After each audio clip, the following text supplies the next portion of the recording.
What I have to tell you is that bishop versus knight endgames are tricky.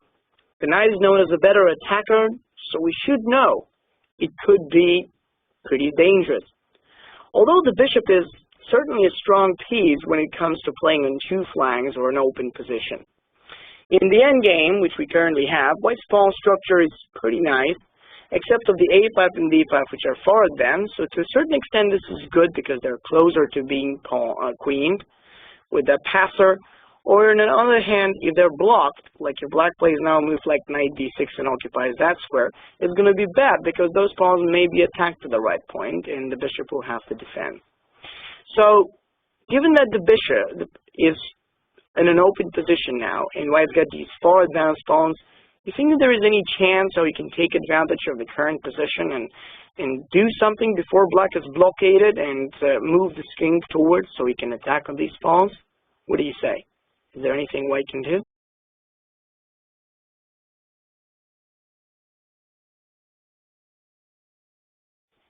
Sure thing, we can do the move of d6.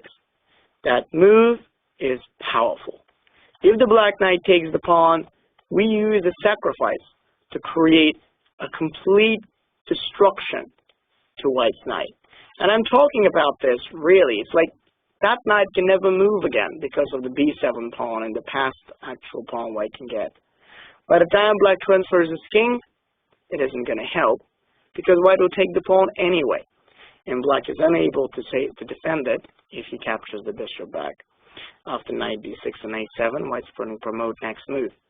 What's most interesting is that the bishop is going to return back to its initial square, and at this moment, black, of course, he can easily hold the pawn if it starts moving, but white isn't going to move it so much. Some combinations or tactics in the endgame are just about getting more activity. The king is going to move through, and at the right time, white is certainly in condition to pass up and go with bishop f7. Black plays king c3. You can go with a move like g5. I have to admit it. It's an interesting possibility just to get the pawns to push the pawn.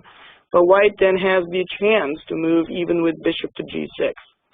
And then we can see that there are a lot of ways in how white can take a huge advantage. Or given king c7 works with the plan in case of knight c7, h takes g, bishop g6, and then the king moves, white's going to penetrate, or otherwise after bishop e4. Sooner or later, black will be in a Zugzwang position. So you either have to move with the king and let us through, or you're just going to lose the pawns. The knight can't move because of the pawn. It's too much of a difficulty. I don't think black can defend. So this combination is really about activity. Sometimes particular tactics help you to really improve your piece activity. And like that one, d6 wins the game.